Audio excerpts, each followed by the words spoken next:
creativity, and also sitting down with them, depending on how intense, right, or their resistance is, and figuring out what's most important to them. Because sometimes it's not about the change, it's about what they think that they're going to lose. And even though they know it's something really positive as the outcome, they may think that they're losing time, right? They might have to spend more time doing. Sit back and relax and get ready for another exclusive episode of the Online Marketing Secrets Podcast with Lopez. This episode is brought to you by ERC, Employee Retention Credit. They specialize in getting money back for your business. Receive up to $26,000 per employee. It only takes 10 minutes to see if you qualify. Go to my website at lopezlasane.com, and on the top of my website, click the tab that says Get Money Back, or click the link in the bio. So don't wait on this. And the best part about this, it's absolutely free. No fees up front. You have nothing to lose. So go to my website or click the link in the bio and get started today. Welcome to another episode of the Online Marketing Secret Podcast. I'm your host. Like and share this episode.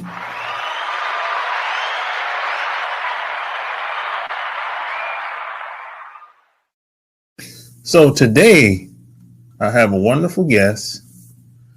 If you ever wanted to know about how to start a company and what it takes to be much more productive with your employees, this is the episode for you.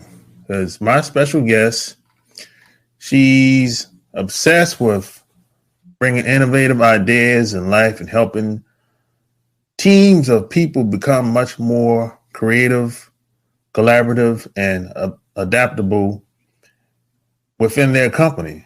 And she teaches small business owners how to, be much more productive, how to get things done, and ultimately at the end of the day, how to have more harmony within your business as an owner, as a leader, and how to be much more productive as a team in your business.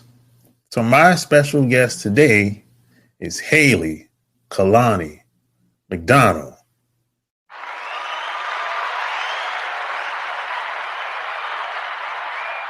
Welcome to the show. So thanks for coming on once again. Yeah, I appreciate it. I'm excited to be here. Okay. So where are you from?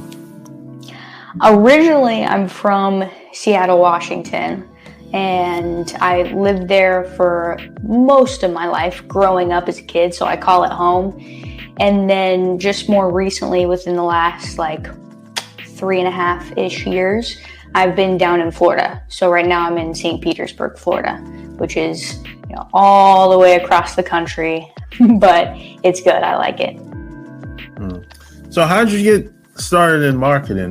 Was it always something you always wanted to do, or it just happened to be something that you got involved with? It definitely happened to be something I just got involved with. When I was growing up, I definitely don't think I ever had the thought of I'm going to be a marketer one day, or I'm going to be in the marketing industry. One thing I did know for sure is that I wanted to be my own boss, whatever that looked like. And when I was growing up, I had a lot of different passions. I was into sports, I was into music, and those were probably my two biggest passions. So I thought, I would go into one of those areas. And I actually wound up working at a recording studio in Seattle, Washington as an audio engineer and producer. So I was in the music industry for a hot minute and absolutely loved it. I still love music to this day. But when I was working there, I had just met so many incredible people that really struggled to make any sort of living off of what they were really talented at, including myself. You know, like the starving artist thing was a real term. And I knew that it wasn't a matter of talent for them. It was more so a matter of positioning. Like if people just heard their music, they would fall in love with the artist and they would come back and listen to their stuff over and over again. And so that led me into, well, how do I gain attention from, social media? How do I gain attention from the marketplace, essentially? How do I build an audience? And because of that curiosity, it snowballed into marketing. It snowballed into psychology. It snowballed into, sales and all of that good stuff. And so I just decided to put in some investment and education into it and got certified in digital marketing, and then started doing a lot of done for you stuff with the circle that I already had. So I started doing it with bands, started doing it with recording studios, entertainment companies, and that was really, really helpful because I learned a lot through experimentation. So throughout doing that, I had built, a fairly good expertise and a good client base. But I was also frustrated at the same time because when you're doing the done for you stuff, people hand you a task and then you go do that task. And I was like, okay, I know enough now about marketing to see that if they don't have the right strategy, the stuff that they're telling me to do, like the email campaigns, like the advertisements, like the social media posts, those won't be nearly as effective if they don't have the right strategy behind it. And so that's when I shifted into the world of consulting and got much more niche about how I worked with clients. And that's really where I'm at now, is helping them with the innovation and the collaboration process, more specifically with marketing teams, so that they can leverage better innovation to serve their clients better, so they can also, in turn, make more money for themselves and the company. Yeah, I always said talent is overrated. It's only but so much one person can do. It doesn't matter how great they are, how much talent they have, how much skills they have. If you don't, it takes a team if you want to go big, if you want to do something in a major way, So being in the music business, what was your job? Was it mainly in the studio or what?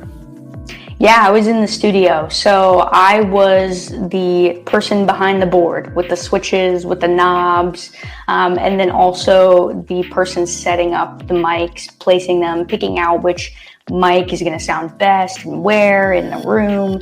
And it was super shut down. Oh my gosh. So hopefully it's all good. Editing can fix that. Exactly. Yeah. Yeah. So you were saying that you were talking about what you were doing in the studio. Yes. So in the studio, I was the one behind the switches, getting everything together and in the actual studio room as well. So placing the mics, picking out what would sound good. And it was just a ton of fun. Like we would have all different types of artists come in. We'd have folk artists. It was Seattle, so we'd have a lot of punk, grunge, rock artists. But the studio itself was amazing because they also ran a education program, and I think they still do run it out of the studio. And so you could be a student there and learn hands-on faster than you would anywhere else, and work with actual artists really quickly in a world-renowned studio. So it was a really cool opportunity, and I had a lot of fun doing it. I miss it, actually. Yeah, I was around people that knew other people that were in the music. Like being in Atlanta, you run into a lot of that. And I realized that a lot of rappers, singers, whatever type of music they're into, they don't know how to promote themselves. They really don't. They really don't know how to. Now they have the talent. They know how to do whatever they know how to do. But when it comes to like just promoting themselves, they do not. That I was a little shocked when I learned that. Yeah. I think it's when you're so talented in one area, like the odds of you just picking up another skill, because marketing really is a skill and it comes more naturally to others. And just like it is a skill, you're able to learn it. But if you don't actively pursue learning it, then there's gonna be a learning curve when you try and promote yourself. And it's also a weird thing. Like, it's not necessarily natural to just promote yourself and promote this thing that you've created, but it is more natural to share it. And I think that if you learn that it's natural to share it, then you can bridge that gap in marketing where people say, well, I need to kind of sell myself. It's like, no, you just need to share the already cool stuff that you're doing. And the quote that comes to mind, I think it was Ryan Serhant who made this up, I'm not sure. But people don't like being sold to, they like shopping with friends. Yeah. So if you can be that friend who's like, yeah, I just made this sick music video, do you want to see it? Or this is the process that I went through to make it. It took us like 5 weeks to do it, but I'm super proud of it and I think it looks really great.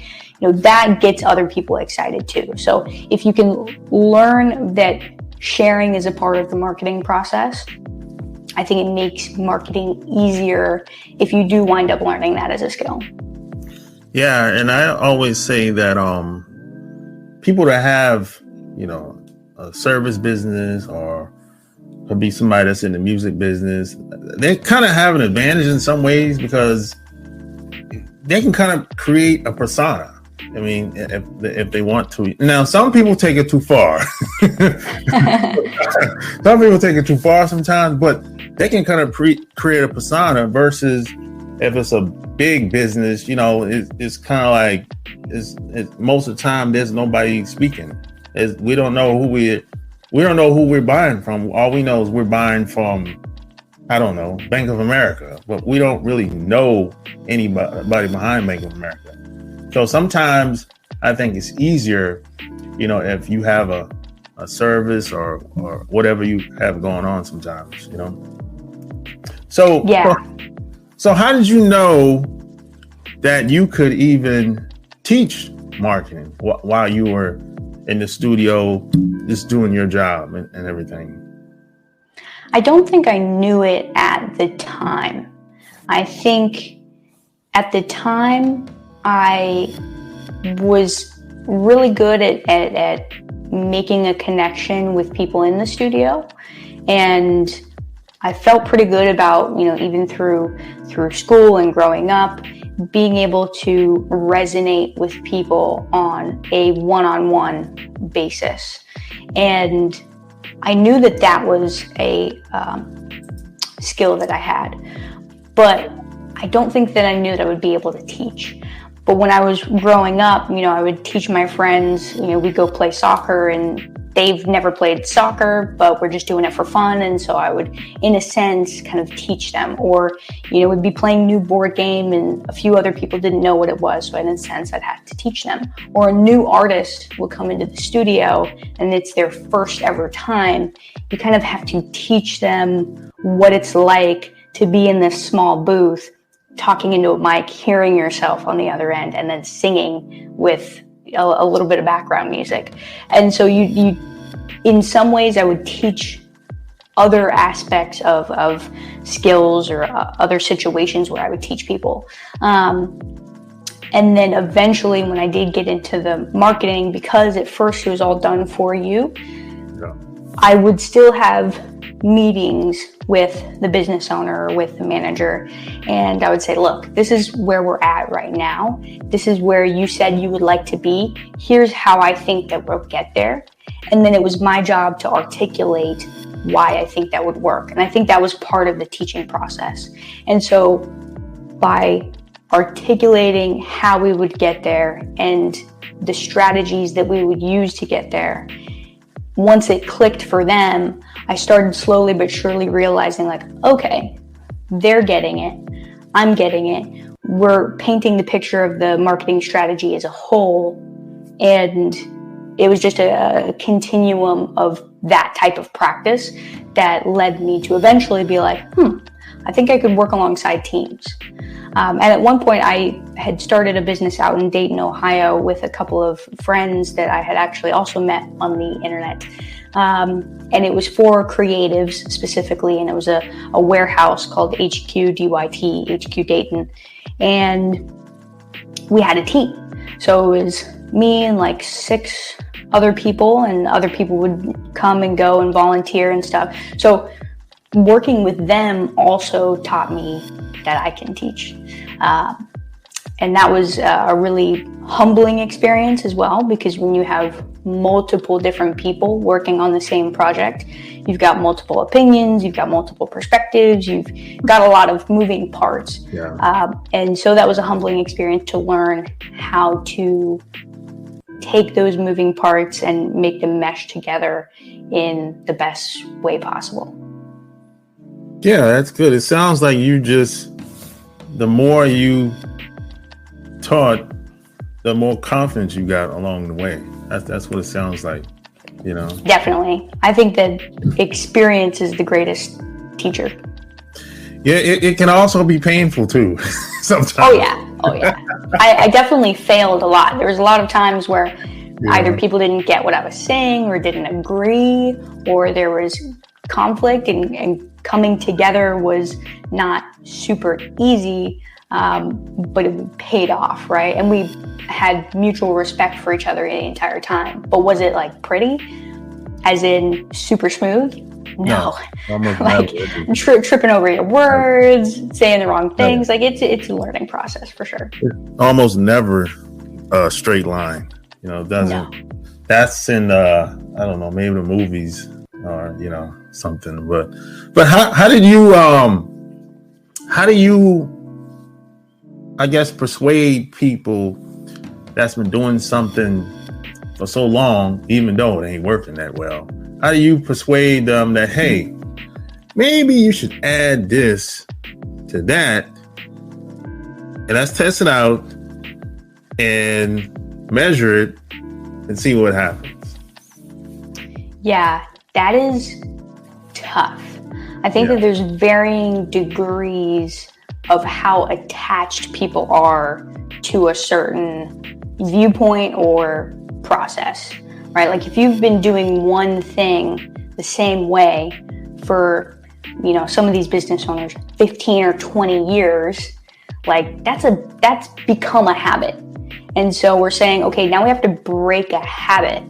And breaking a habit that you're not even really conscious of is quite difficult. And so I think the first thing is, for me, understanding that not everybody is persuadable, because they are so set in the way that they do things that nobody can convince them. And so that's like, all right, those people excluded. What about the rest of the people who at least know that the current situation that they're in is not one that they want to stay in? And that's where I would start is, okay, you know that this situation is not where you want to be. And are you open and willing enough to see the different paths that we can take to get there? Because the path that I would take to the same goal, so we're looking at the same thing, we're going to wind up in the same place.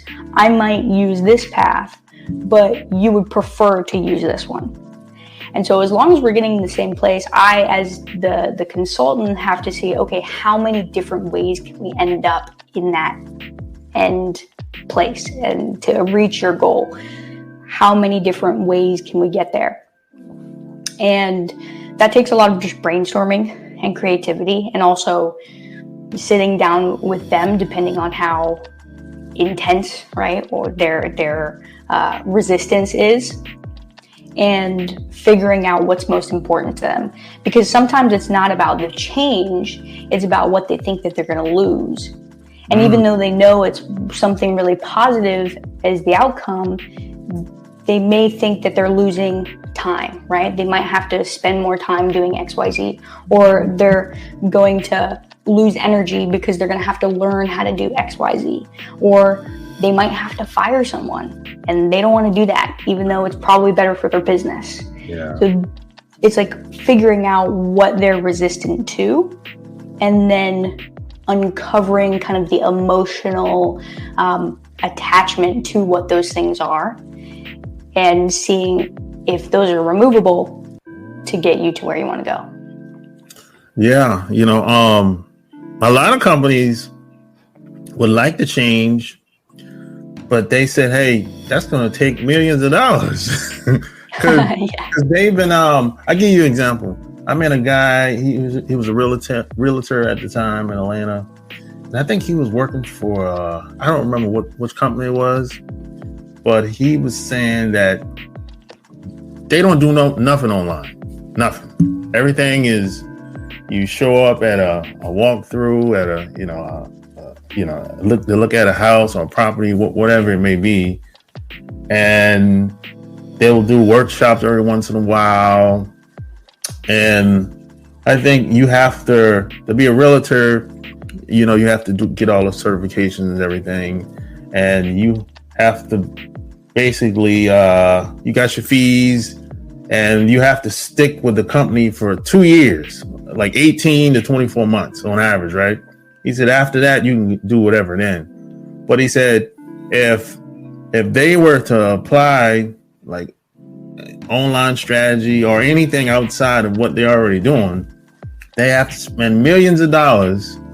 Plus, they would have to change the whole business model. I said, oh my God. So a lot of these companies want to change, but it's just going to cost too much. I said, oh, okay. Yeah. And I think it's weighing logically and figuring out the numbers of like, okay, is it going to cost me more to do this thing? Or is it going to cost me more to not do this thing? Yeah. And calculating that, because I think a lot of times we mentally like weigh the risk. We're like, well, I think it's probably going to be profitable, or no, I don't think it's going to be profitable. And regardless, you're not wrong or right because you have no idea.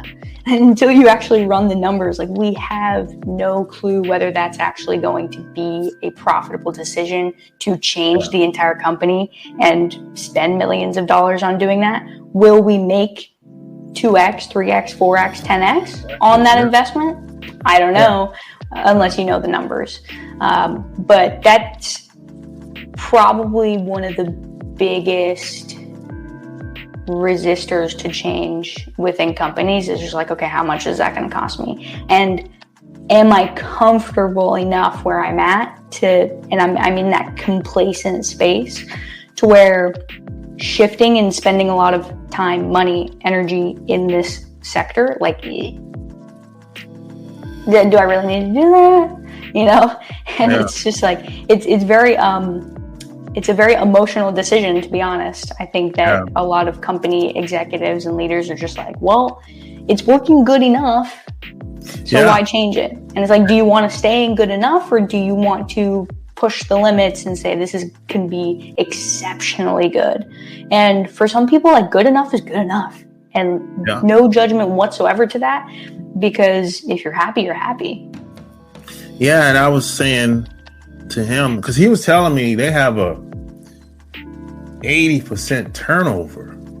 Oh, like from clients or like in the brokerage? Yeah. As far as brokers go, within 6 months, they got an 80% drop off. So I said, so basically, y'all just running through people. He said, and you brought up a good point. A lot of these people have jobs. They're not the founders or a lot of times they're not even CEOs, and even the CEO is going to be less likely to make any major change unless he can see it. Yeah.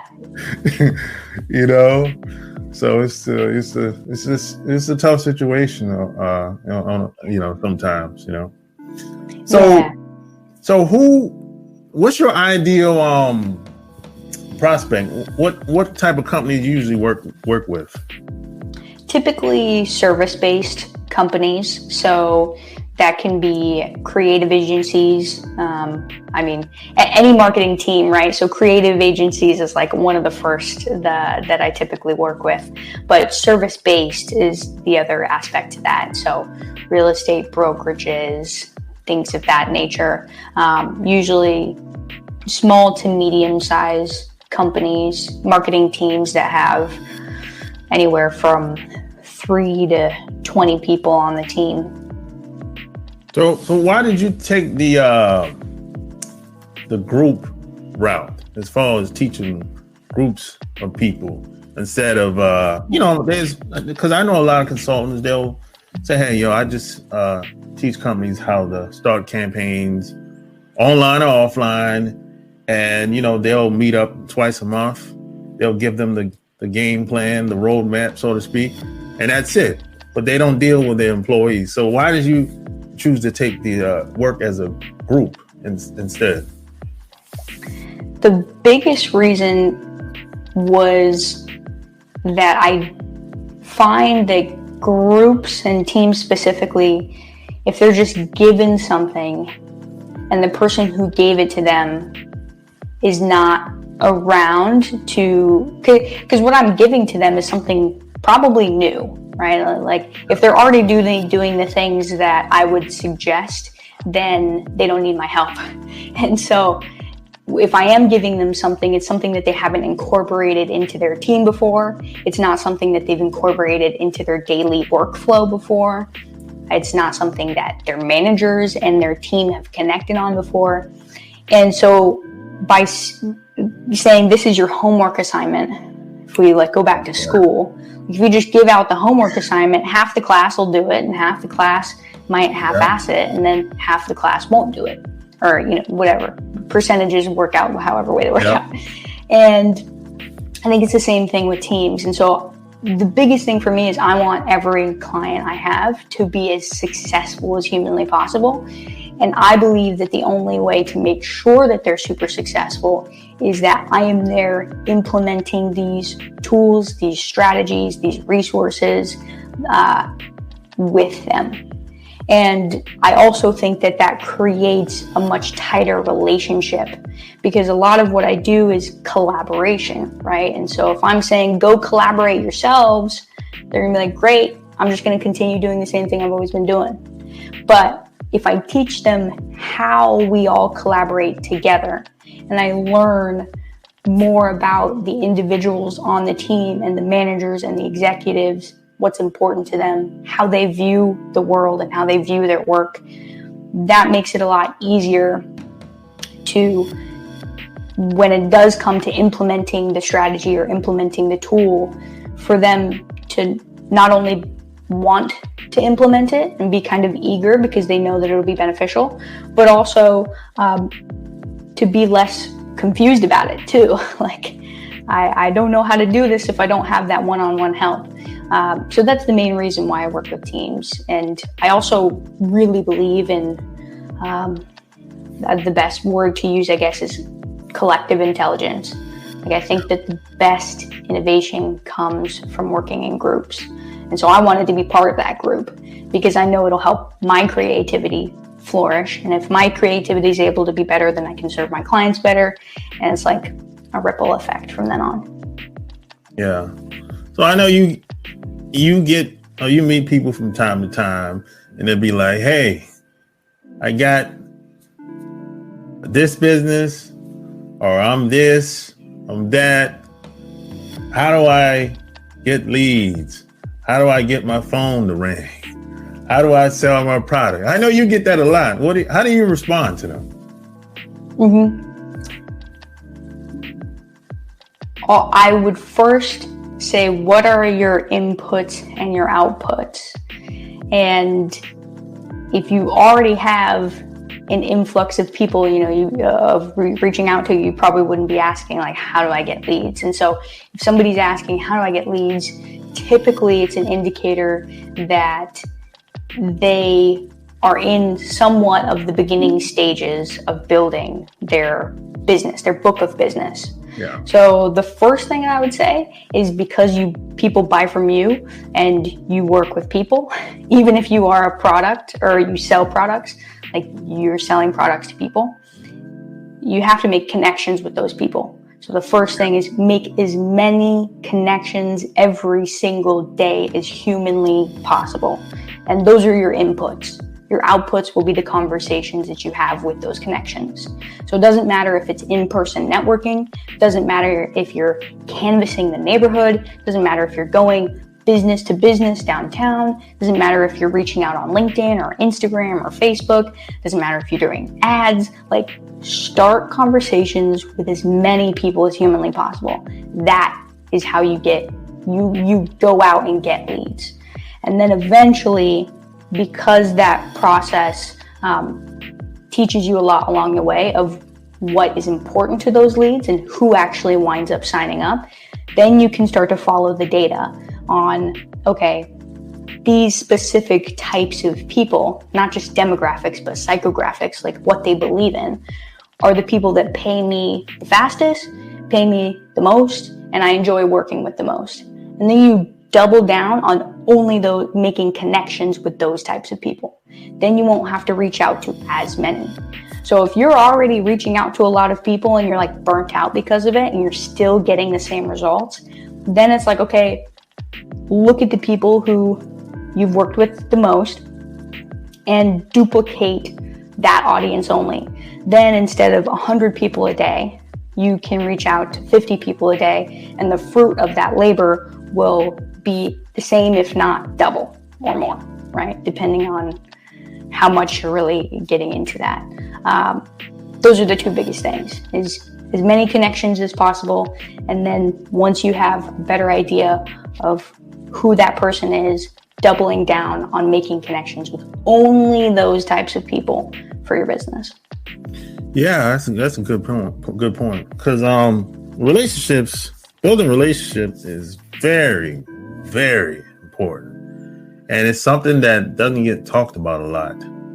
You know, because people always, every once in a while, there's people talk about cold calling, and I don't know what to say to those people. I've never done it. I don't know what to say. I mean, I don't know why. I don't know what to say to those people, you know, because every once in a while people say, hey, I got a list of leads of people and their phone numbers, and they'll just get on the phone and cold call them. And, hey, what should I say? I have no idea. I've never done it before. I was taught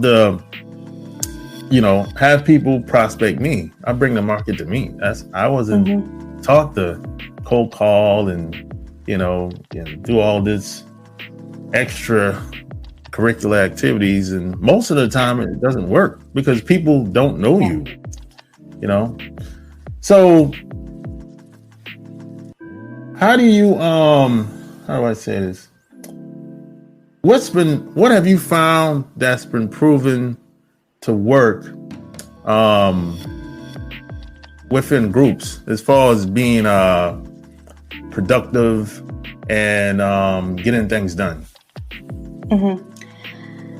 The most effective thing is probably the systems that they already have in place, like improving those, or creating systems to reduce friction. And by friction, I mean the amount of conversations that you're having that are unnecessary, or the amount of little tasks that you're doing that could either be automated or can be done all at one time.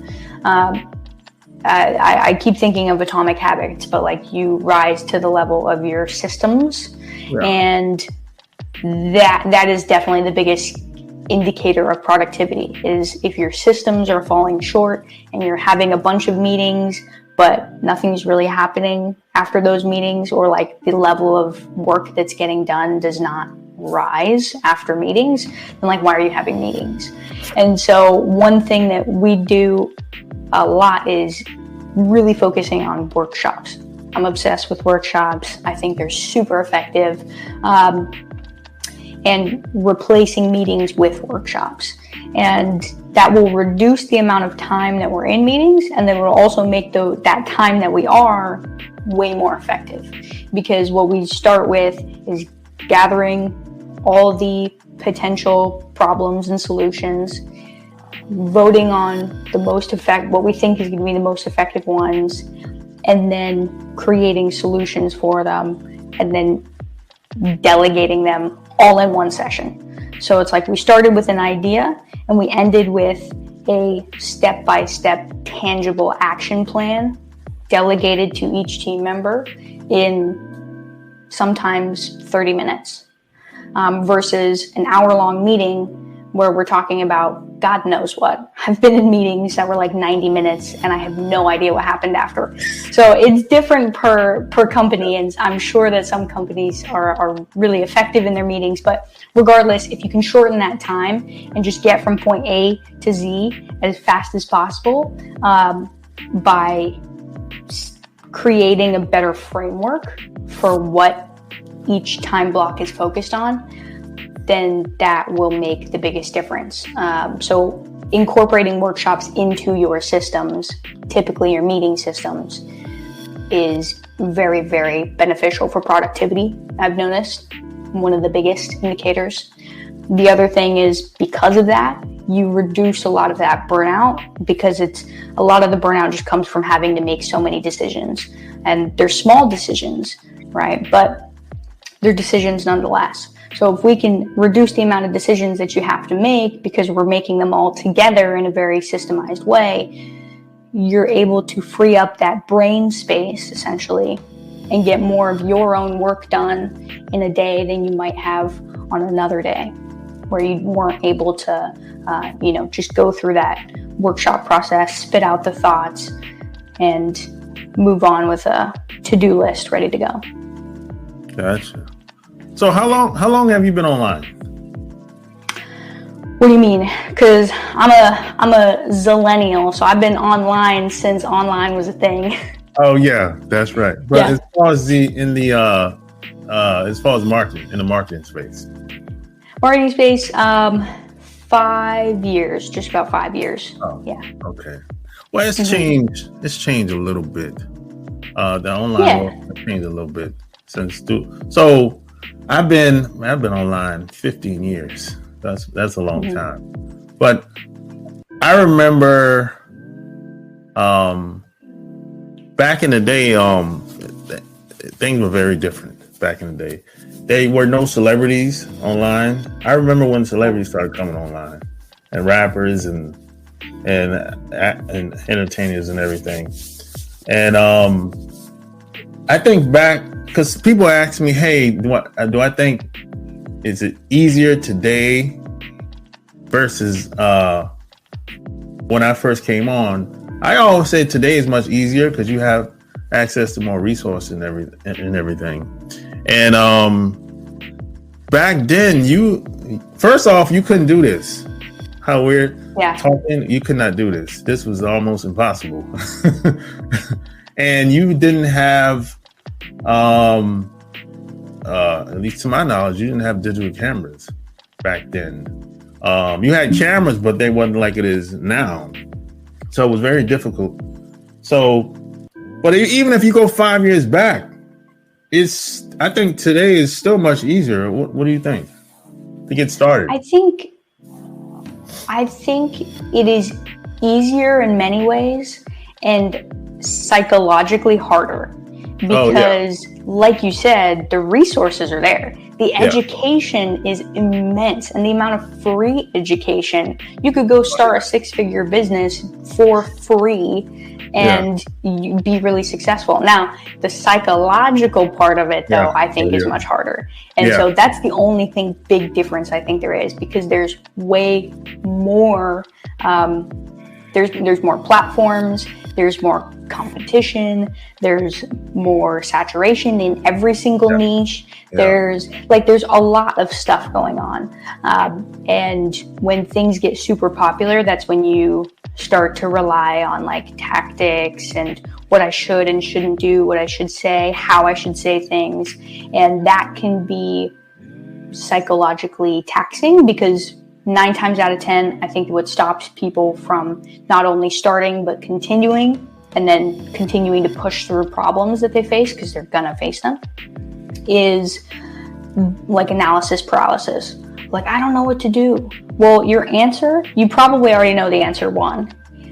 And if you really don't know the answer, you could probably find the answer for free in like 5 minutes on Google or on TikTok, right? Because now that's like our other search engine, basically, or YouTube, right? So I think, to answer your question simply, it is only harder because mentally we think that it's harder. We think that it's not going to be easy. And it's not, right? But it is simple. And if we just break down the simplicity of it, then it will seem easier, and it will be more manageable to take those small bites out of as you start to build a business, or as you start to, even if you have a business and you've had it for 15 years, to learn how to market yourself online specifically. Yeah, I agree 100%. So if people wanted to work with you, where would they go to? You can go to Kalani Consulting, hkalaniconsulting.com. Thanks for putting that up there. That's probably the easiest way to get in touch. I'm all over LinkedIn, so I put out content every day about marketing, communication, productivity, things of that nature. And you can send me a DM there, or you can send me an email. It's the same as my website, hkalaniconsulting@gmail.com. And that is probably the easiest way to get in touch with me. The way that I typically work with clients first is we do an intake session just to see what your most important objectives are, where you actually want to go, and then trying to see if what I do is able to mesh well with that. So if you're like, oh, I don't really know what I need help with, or maybe you know exactly what you need help with, I can, with that intake session, point you in the right direction, whether that's with me or whether that's with somebody else or a different resource or tool. Regardless, point you in the right direction and get you started. There you have it. All links will be found in the show notes. Like, share, tell me what you think.